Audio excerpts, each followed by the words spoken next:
Hello there, welcome back to the Phoenix Club. We've got another review show here from Premier League Weekly, and today we're covering two of the most exciting games really from the last weekend. Of course, I already filmed my rather angry, maybe in some people's views, review of Arsenal and United, and Tom, of course, did his review of Chelsea's match too. So today we've got a couple of different games coming for you. First of all, Southampton, who shocked the whole world really by beating maybe not so much title chasers, but certainly third place securers, if you like. Tottenham, 2-1 there at St Mary's. So, Tom, what did you make of the game, first of all? Well, before you say title chasers, I'd rather prefer to use the word serial bottlers, to be honest. Yeah, I mean, I saw a tweet that someone said that you can't really call them bottlers when they're never really in contention in the first place. Oh, the excuses it's a fair point. But regardless, I think, as Poch said, Spurs they were brilliant in the first half and then just went off the handle in the second. Honestly, it's just that the dead ball, where was the defending? And I mean, yeah, great, Ward-Prowse can take a free kick, but Tottenham should have been more than a goal up after that first half for me. And it just shows where I think the problem lies. Obviously, Pochettino did do what I had suggested and either not play Son or not play Kane. But then he's not finding the winning formula, whatever shape he's trying to play. And that's big, really. And it's why he's gone from being solidly in the top four to putting that in jeopardy now.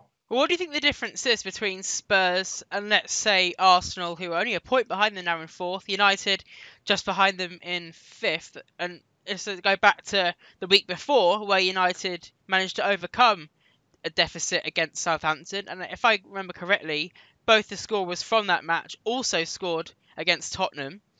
So obviously, as we've discussed in recent weeks, Tottenham seems to be on a decline. Arsenal United seems to be on the up at the moment. Where do we see this ending up? Oh, it's tough, isn't it? Because obviously there's still the spanner that Tottenham could still win the Champions League, however much I don't think it will happen. And of course, same with Man United.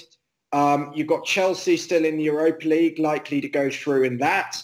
And Arsenal getting knocked out by Rennes, which they may well do.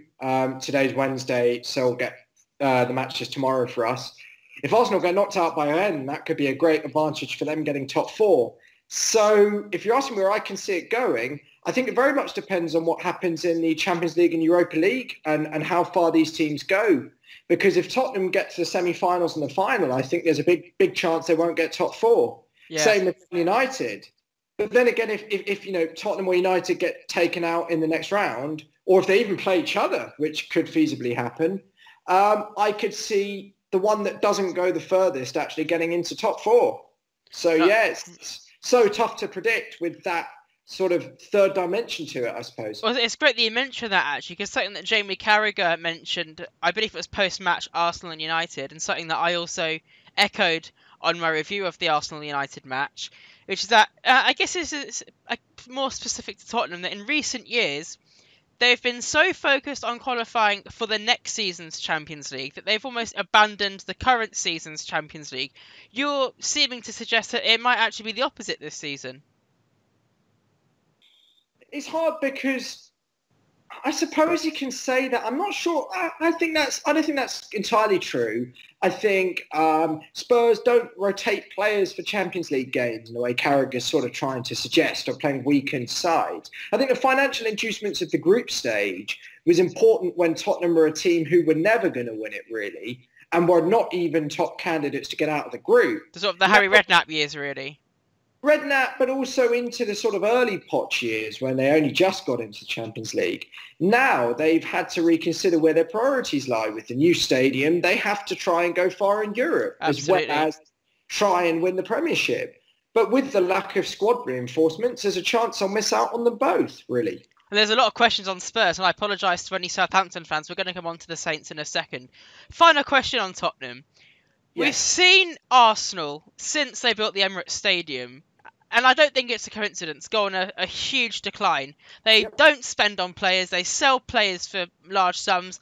As far as they're concerned, top four was like winning the league. It was all about recouping the money that they spent on their fabulous but expensive new stadium. Shame. Now, Yeah. now Tottenham don't spend anyway. So given that they don't spend anyway, on top of was it a £1 billion new stadium, is it possible that we may see something similar with Tottenham in the next 10 years? It's hard. I think it's more than just the stadium with Arsenal's decline. I think that is a factor. I think it's one out of many, to be honest. But with Tottenham, I think they do have to look at getting Europe as a key determinant because unlike West Ham, who get the Olympic Stadium almost for free, they own the stadium. They have rights with American football and things like that. So there is revenue coming in that Arsenal aren't getting.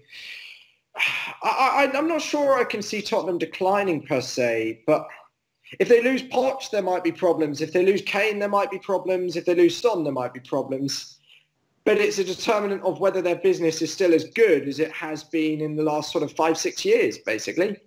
Certainly be interesting to see what does happen with Spurs in the aftermath of the new stadium opening and how they do next season. But moving on to Southampton, I guess the easiest question is, what are their chances of surviving in your opinion? They're only 2 points off the relegation zone, 2 places above the relegation zone. But Cardiff, Fulham, Huddersfield occupying those relegation spots at the moment. Burnley, they're in 17th. Southampton safe, do you think? Yes. Yeah? I think there are more than 3 teams that are worse than them. Since Hasenhüttl's come in, he's given them an identity, a 3-4-3. He's got a couple of really dynamic wing-backs, actually. Shout out to Jan Valery. I was impressed with him at Stamford Bridge. I was particularly impressed with him against Southampton. He's given them an identity and he's getting results. He's played, he almost scared you guys. He's beaten I know. Tottenham. He got a point at Stamford Bridge. And I've said around that next season they'll be candidates for top 10, maybe even Europa League. I think they're going to be that good with the right investment. I think, for me, there's no chance of them going down at all. Well, of course, the thing, even if they don't go down, may they have trouble holding on to those top players? I mean, they've got James Ward-Prowse, who scored 2 amazing free kicks in the last 2 weeks. He's obviously he's not that old. He's still got a lot of years left in him. And, teams like maybe even Everton, for example, or Wolves or Watford might be after him. As I said, Jan Valery, maybe the bigger clubs will be after him, if not in England, then maybe abroad. So do you think that these players that are perhaps, I don't want to say better, but perhaps their realistic ambition as individuals exceeds that of their club, they may seek pastures new and perhaps go to bigger and better things this summer? I don't think so, no. I think they've got a top manager. I think they know they've got a top manager who is above Southampton's weight. I've said I think Hasenhüttl could easily be a top 6 manager. And I think a lot of, disagree with me if you want, but I think he is. And I think they know that there's a longer-term project in this rather than just surviving this season. Great. Well, we're going to move on then to our second game that we're going to review, second and last game actually, which is Newcastle and Everton. Again, possibly a big contender, if not the only contender for game of the weekend. Everton leading 2-1. Was it 2-0? I think it was 2-0. And then Newcastle then came back to win 3-2 in, I'm just looking at the stats now, yeah. 2 goals from Jose Perez, 80 and 83rd minute, securing the 3 points there for the Magpies. What a win. What a great result for Benítez and his side. But I'm going to start with Everton. You've been a big critic of Marco Silva in recent weeks. Is his job even more under scrutiny than before? Yeah, I mean, I haven't seen the odds, but I would easily put a tenner on him going by the end of the season. I think I've never liked him. I think he's a short-term manager. He's money-grabbing. He puts himself first. And he's had an opportunity for a project here, and it's gone completely haywire. I don't think he has much invention beyond that first few games at any team, And I think this has just been another example of a pattern of all his Premiership jobs. Now, here's a question for you. Rafael Benítez has not been shy about expressing his dismay towards the lack of transfer funds. Yes. He's won the Champions League with Liverpool. He's won the UEFA Cup with Valencia. He's managed Real Madrid, albeit not very well. Inter Milan as well. He's obvious. His ambition and his status clearly exceeds that of Newcastle at this moment in time. Could he replace Marco Silva at Everton? Oh, that's an interesting question. I think he wants to wait to see who the new owners are at Newcastle. I think if those new owners have a few pounds or have a few dollars, I think he's not going anywhere. I think the reason he's staying there is because he's wanting to see he wants to sound out the atmosphere, because he knows if he has 200-300 million, he will get them into the top six. He's a good enough tactician. Really? He showed that against Everton. With 300 million, yeah, I think. Well, yeah, but then but granted, but who then falls out of the top six? Again, we had the same conversation with Wolves the other day. I know it's a tough one, but I think they'll be there or thereabouts. In what time frame though? Surely not within one season. It only takes one top 16 to have a bad season. Look at Chelsea in 15-16. It allowed West Ham in there. It allowed Leicester in there. Yeah, but in fairness though, 15-16, it wasn't, the top six wasn't what it is now. But getting into 5th and 6th wasn't, let's say, there isn't a massive golfing class between the top 6 and 7th to 20th, whereas nowadays there is. So what I'm saying is it would take quite a lot. I don't know what the points difference is, but there's quite a big points gap between Chelsea in 6th and Wolves in 7th. So there'd be quite some doing in one single season to jump from the bottom end of the table into the top 6. Well, I think, maybe not next season, but I think the season after. I think obviously it depends on this ownership issue. I think it's been a scandal, and I think I'm not going to make any solid judgments on that. I was more saying in theory, I think he has the ability to do it. But I think if we wait and see what happens at Newcastle, if the new owner comes in and it's an old owner who's got no money, I think he'll go, to be honest. Look at, say, Chris Coleman at Sunderland. But if the new owner's got backing, I don't see why Benítez can't in the next sort of 2-3 seasons. Fair point. On a final question, obviously Newcastle had a bit of a sluggish start to the season. They're now in 13th, only 4 points off Leicester in 10th. Yep. Could they make a final push for the top half?